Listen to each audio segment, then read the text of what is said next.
こ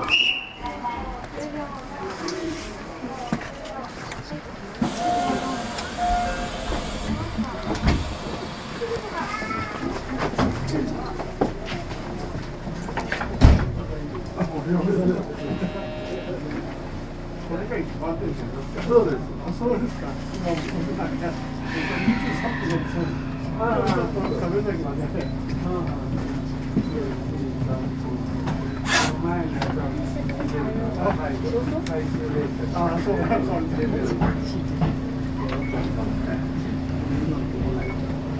やってるね。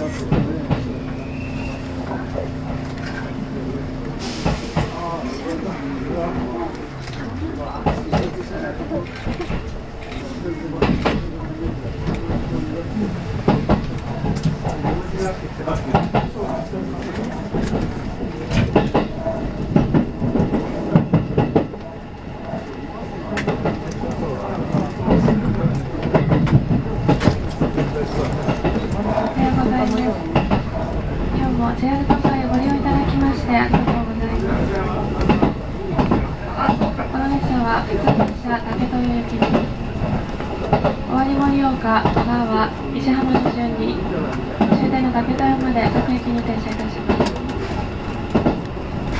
車内は禁煙です。列車は4両です。お手洗いは前から2両ずつと一番後ろの席にございます。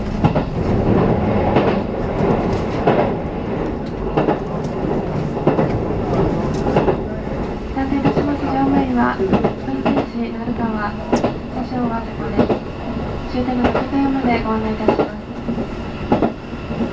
次は尾張盛岡です。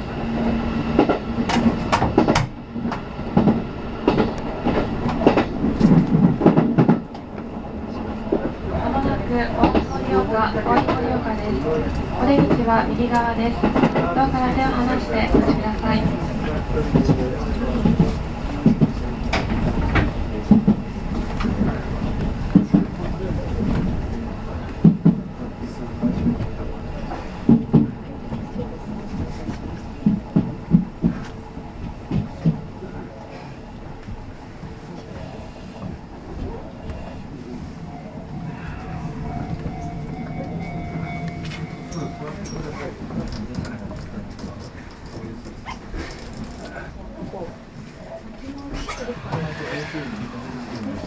あ